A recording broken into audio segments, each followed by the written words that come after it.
भी देख रहे हैं, लेकिन 20 दिनों से जो जंतर मंतर का स्पॉट था वो एक टूरिस्ट स्पॉट बन गया था सियासतदानों के लिए भी। आम आदमी पार्टी से लेकर कांग्रेस समाजवादी पार्टी के नेता जंतर मंतर पहुंचकर सियासत कर रहे थे। आज जब पुलिस ने वांगचुक को अस्पताल में भर्ती कराया तो विरोधियों को सरकार को घेरने का मौका मिला।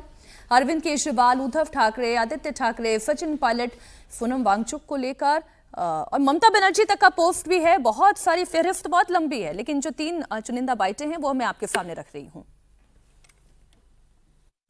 आज सुबह सुबह जब सो के उठे तो सुनने को मिला कि सोनम वांगचुक जी को बहुत ही गलत तरीके से उठा लिया गया, उनका अनशन तोड़ने की कोशिश की गई है। सादे कपड़ों में पुलिस भेज के चारों तरफ से चादर से ढक के उनके साथियों के साथ बदसलूकी बदतमीजी करके धक्के मुक्के मार के उन्हें उठा के अस्पताल में भर्ती करा दिया गया। गांधी जी ने कितने लंबे लंबे फास्ट किए थे, ऐसे तो अंग्रेज भी नहीं करते थे। क्या इसी के लिए हमने आज़ादी ली थी कि एक दिन ऐसा आएगा जब हमारी सरकार हम लोगों के साथ इस तरह से बदसलूकी करेगी।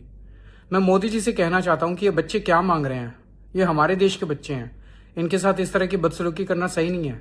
ये बच्चे यही तो मांग रहे हैं कि हमें अच्छी शिक्षा व्यवस्था चाहिए, ये बच्चे यही तो मांग रहे हैं कि पेपर लीक नहीं होने चाहिए, ये बच्चे यही तो मांग रहे हैं कि अच्छी परीक्षा व्यवस्था होनी चाहिए।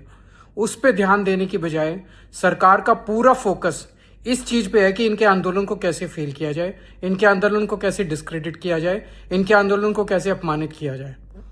मैं मोदी जी से प्रार्थना करता हूं कि ऐसे मत करो, इतना अहंकार मत करो, इतना अहंकार अच्छा नहीं होता।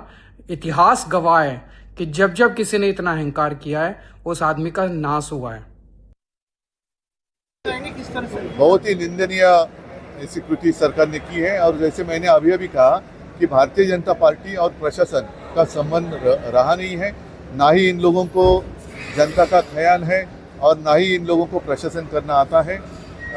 जो भी युवा वहाँ बैठे हैं, क्यों बैठे हैं?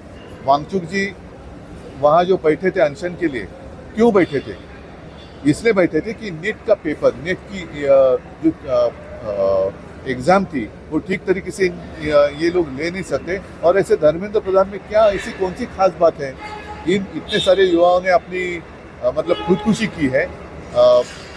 सोनम वांगचुक अपने खुद के प्राण देने के लिए तैयार हो गए, लेकिन सरकार है जो हिल नहीं रही। और कोर्ट के आदेश के अनुसार अगर ये कार्रवाई की है तो मुझे नहीं लगता कि कोर्ट का आदेश ऐसा था कि उनको उठा के लेके जाए। आज भी, इसके पहले भी अनशन, बहुत सारे अनशन हुए हैं। महात्मा गांधी जी भी अनशन करते थे, अन्ना हजारे ने भी अनशन किया था और उस वक्त तो कांग्रेस की सरकार थी। अभी भी समय नहीं गया है, चर्चा करें और अनशन अगर वो छोड़ सके तो अच्छी। सरकार ने वांगचुक जी से कोई संवाद नहीं किया। जिन मांग को लेकर वो इतने दिन तक हड़ताल पर बैठे थे, भूख हड़ताल कर रहे थे, जिम्मेदारी सरकार की बनती थी कि उनकी मांगों पर गौर करें। इस तरह की कार्रवाई कर ये दिखा दिया उन्होंने कि उनको परवाह नहीं जनता क्या सोच रही है, पब्लिक क्या चाहती है। वो सिर्फ जिस मुद्दे को लेकर वो बैठे हैं, जिस मुद्दे को पूरे देश में कांग्रेस पार्टी, हम सब लोग मांग कर रहे हैं कि भाई पारदर्शिता हो, जवाबदेही हो और शिक्षा प्रणाली जो बिल्कुल चौपट हो चुकी है उस पर कोई अकाउंटेबिलिटी तय हो। इस्तीफा दें शिक्षा मंत्री, इस मांग को लेकर वो बैठे थे 20 दिन तक। बजाय उनसे कोई संवाद होता, डायलॉग होता, उनकी बात पर गौर करी जाती। जिस तरह उठाया उनको ले गए, वो डर गए थे, अब बैकफुट पर हैं, बौखला गए हैं। और सरकार ये दिखाना चाहती है कि हम किसी आंदोलन को चलने नहीं देंगे, लोगों की आवाज़ को दबाना चाहते हैं। और शांतिपूर्ण तरीके से, गांधीवादी तरीके से वो अगर अनशन कर रहे थे, पूरा देश उनकी भावना से जुड़ रहा था, इसको देखकर सरकार घबरा गई और घबराहट में काम किया है। मैं इसकी निंदा करता हूँ। अब जो बात सचिन पायलट कह रहे हैं, जब ये नीट वाला पूरा मुद्दा था, राहुल गांधी भी तो यहाँ पर आ सकते थे, लेकिन राहुल गांधी नहीं आए। राहुल गांधी ने यही बातें लेकिन देहरादून में कही। तो कांग्रेस पार्टी की सियासत इस मुद्दे पर क्या है? सवाल ये कि अरविंद केजरीवाल, समीर जी जो बात आज कह रहे हैं, अनशन तो अन्ना हजारे ने भी किया था, वहां से इन्होंने अपनी पॉलिटिकल पार्टी निकाली, लेकिन उस अनशन की कोई वैल्यू नहीं थी जब अरविंद केजरीवाल ने ये अनशन किया था। वो सारी तस्वीरें मेरे सामने, तो वो फ्लैशबैक एकदम सामने आ गई, तस्वीर पिक्चर की तरह चल रही है। अखिलेश यादव, डिंपल यादव, सुप्रिया सुले, उद्धव ठाकरे, आदित्य ठाकरे, अब इनका ये जो इस एक अनशन के जरिए वो जो राजनीति करना चाह रहे थे, यहाँ से उसे बल मिल रहा है या कमजोर हो रही है? आपके साथ एक सवाल भी कर ले। समीर जी, राहुल गांधी को फुर्सत थी नीट के बारे में बात करने के लिए?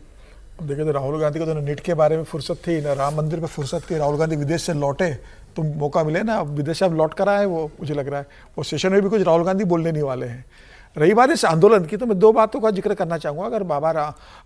अगर अन्ना हजारे का आंदोलन हम देखें जब केजरीवाल के समय जब हुआ था, तो अन्ना हजारे को जिस तरीके से अरविंद केजरीवाल ने अपने राजनीतिक स्वार्थ के लिए इस्तेमाल किया, उस समय तय था अरविंद केजरीवाल का कि जो भविष्य की मुझे राजनीति करना है और उसके लिए मुझे एक प्लेटफॉर्म चाहिए। अन्ना हजारे भोले थे, उनको समझ भी नहीं आया कि अरविंद केजरीवाल और उनकी मंडली मुझे अपने राजनीतिक स्वार्थ के लिए इस्तेमाल कर रही है, और भविष्य में सारे लोग, चाहे वो किरण बेदी हो, चाहे वीके सिंह हो, चाहे अरविंद केजरीवाल हो, चाहे तमाम जो लोग जुड़े थे, सब कहीं ना कहीं अपना राजनीतिक स्वार्थ लेने के लिए इस आंदोलन का इस्तेमाल करेंगे। और वही हुआ। अन्ना हजारे रालेगढ़ सिद्धि चले गए, बाकी सब लोग अपने अपनी पोस्ट लेके, कोई मुख्यमंत्री बना, कोई एलजी बना, कोई कहीं बना, कोई मोदी सरकार में मंत्री बना, सबने जहां जिसकी काम हुआ वहां अपना पद लेकर बैठ गया। अन्ना हजारे इस बात को से बहुत आहत हुए। अब वही हुआ है कि जिस तरीके से अभिजीत दिपके ने यह आंदोलन शुरू किया, तो उनको एक चेहरा चाहिए था। अभिजीत दिपके तो कोई विश्वसनीय आदमी है नहीं, उनके नाम पर लोग आते नहीं। उन्होंने सोनम वांगचुक से संपर्क किया। सोनम वांगचुक को लगा कि भाई चलो धर्मेंद्र प्रधान का इस्तीफा मांगने के लिए आंदोलन करते हैं। चूंकि सोनम वांगचुक राजनीतिक आदमी नहीं है, एक उनका सम्मान है, तो उनको लगा कि इसके नाम पर हम अपनी राजनीति को चमका लेंगे। और 28 जून को सोनम वांगचुक अपना आमरण अनशन पर भूख हड़ताल पर